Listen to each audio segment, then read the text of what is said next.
Hello students, हम लोग class 11 का बेसिक कंसेप्ट ऑफ केमिस्ट्री पढ़ रहे थे, चैप्टर नंबर 1।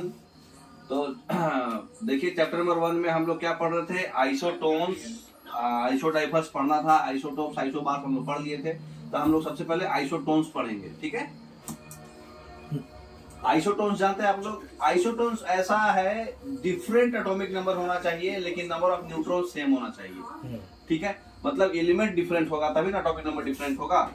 तो देखिए ऑक्सीजन है, नाइट्रोजन है, कार्बन है। ऑक्सीजन का जो है मास नंबर होता है 16 और एटॉमिक नंबर होता है 8। 16 और 8 दोनों का जो डिफरेंस होता है, इसको ए से रिप्रेजेंट करते हैं, इसको जेड से रिप्रेजेंट करते हैं। तो ए माइनस जेड जो होता है एन होता है, ठीक है। जेड को प्रोटॉन भी बोलते हैं। नंबर ऑफ प्रोटॉन और number of atomic number same होता है। तो इसका एटॉमिक नंबर ऑफ प्रोटॉन जो है 8 है और 16 माइनस 8 8 आया। यहाँ भी 15 माइनस 7 8 आया। यहाँ भी 14 माइनस 6 8 आया यहाँ कार्बन का।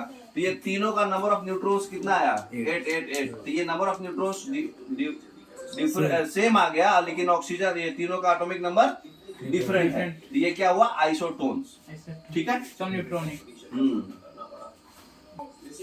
देखिए तो इस क्वेश्चन बताइए, आइसोटोन्स का क्या होगा? सेम फिजिकल प्रॉपर्टी होगा, सेम केमिकल प्रॉपर्टी होगा, बोथ होगा या नाइदर होगा? नाइदर होगा। क्यों?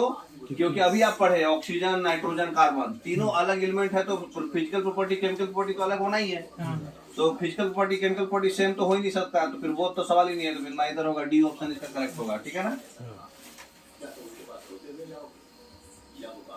अब हम लोग पढ़ेंगे आइसोटोन्स का एक और क्वेश्चन बताइए। आइसोटोन्स है क्या होगा?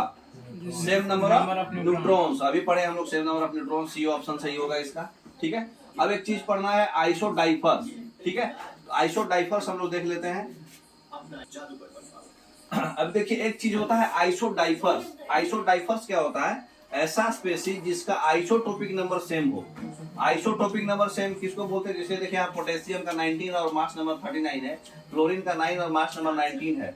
आइसोटोपिक नंबर उसको बोलते हैं जिसको mass number -2 into atomic number, मतलब जितना एटॉमिक नंबर है उसको दुगुना से गुना करेंगे। तो जैसे इसमें देखिए, इसको 2 से गुना करेंगे तो कितना आएगा? 38। 39 माइनस 38 1 आएगा। इसको भी 2 से गुना करेंगे तो 18 आएगा। 19 माइनस 18 1 आएगा। ये दोनों का आइसोटोपिक नंबर 1 आया। इसका मतलब ये आइसोडाइफर्स है। तो आइसोटोपिक नंबर अगर सेम होता है, बोले तो mass number minus atomic number का दुगुना, है ना। तो वो अगर सेम आता है तो उसको बोलते हैं आइसोडाइफर्स, ठीक है। अब एक होता है आइसो इलेक्ट्रॉनिक्स। देखिए आइसो इलेक्ट्रॉनिक स्पीशीज भी एक समझ लीजिए। देखिए आइसो इलेक्ट्रॉनिक स्पीशीज क्या होता है कि सेम नंबर ऑफ इलेक्ट्रॉन्स होगा तो आइसो इलेक्ट्रॉनिक स्पीशीज बोलेंगे। जैसे देखिए सोडियम, सोडियम का एटॉमिक नंबर कितना होता है? 11। अगर ये प्लस है तो एक माइनस हो जाएगा, क्योंकि इलेक्ट्रॉन्स इसमें क्या हो रहा है? एक यूज कर रहा है, इसलिए वो प्लस है। तो 11 माइनस 1 हो गया 10। उसी तरह से मैग्नीशियम का एटॉमिक नंबर होता है 12। अब ये 2 प्लस है, मतलब 2 लूज कर रहा है, मतलब ये इसका भी हो गया 10 इलेक्ट्रॉन्स। तो नंबर ऑफ इलेक्ट्रॉन्स अगर सब में सेम होगा तो उसको बोलेंगे आइसो इलेक्ट्रॉनिक स्पीशीज, अच्छा, ठीक है। अब देखिए एक और चीज है आपके पास,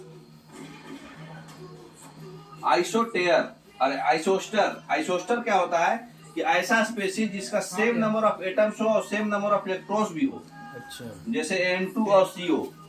N2 का देखिए यहाँ पर प्लस चार्ज, मतलब आयंस था ये, यहाँ पे आयंस नहीं है, यहाँ पर क्या है? ये एटम्स है ना।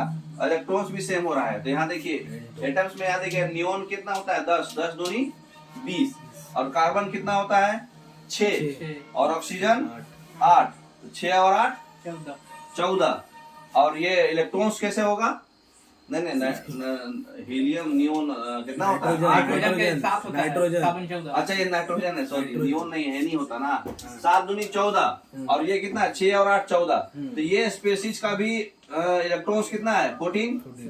एटॉमिक नंबर भी 14 जोड़ने पर, और ये भी 14। तो इसमें एटम्स जो है और इलेक्ट्रॉन्स जो है सेम हो गया। तो ऐसे लोग को हम बोलते हैं आइसोस्टर, ठीक है। तो ये याद रखिएगा, इतना मोर देन एनफ है। Okay, thank you. तो देखिए आप लोग isobars, isotones, isodiaphers, isoelectronic species, isostere सब कुछ समझ में आ गया है। ओके, मोर देन एनफ है, इतना आपको कोई भी एग्जाम में काफी है। Okay, thank you.